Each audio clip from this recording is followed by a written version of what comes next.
ए दादा, तुला मला प्रश्न विचारायचा अधिकारच काय आहे? तू पण प्रेम करूनच लग्न केलंयस ना? होय नमू, मीही प्रेम करूनच लग्न केलं, पण माझ्या आणि तुझ्या प्रेमात जमीन आसमानचा फरक आहे. अरे दादा, प्रेम हे प्रेम असतं, यात कसला आलाय फरक? फरक प्रेमात नाही तर तू घेतलेल्या निर्णयात आहे. मी प्रेम केलं, पण याआधी हे पाहिलं की ती व्यक्ती माणूस म्हणून चांगली आहे की नाही. माणूस म्हणजे काय? अरे दादा, तो माझ्यावर प्रेम करतो ना, मग एवढंच माझ्यासाठी पुरेसे आहे. अगं नमू, कसं समजू ग तुला? नुसतं प्रेम करणं पुरेसं नाहीये ग. तो तुझा आदर करतो का? तुझी चूक झाली तर तो मान्य करेल का?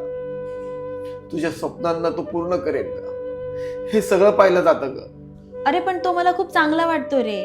वाटणारच ना, कारण प्रेम हे आंधळं असतं आणि आंधळेपणात सगळं सुंदर असतं. अरे दादा, मग मला एक सांग, प्रेम करणं चुकीचं असतं का?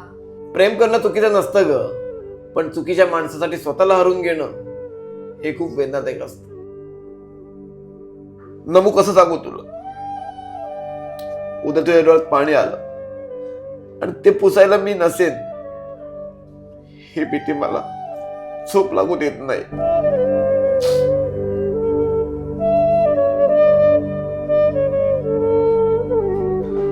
अगं वेडे, तुझी काळजी वाटते म्हणून बोललो.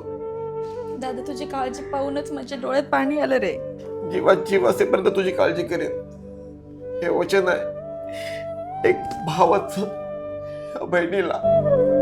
आपल्या जीवनाचा साथीदार असा निवडा जो तुम्हाला सांभाळून घेणारा असेल, जो तुमच्या प्रत्येक सुखादुखात तुमची साथ देणारा असेल. विषय आवडला असेल तर हा व्हिडिओ प्रत्येक भावाने आपल्या बहिणीला शेअर करा आणि फॉलो करायला विसरू नका. धन्यवाद.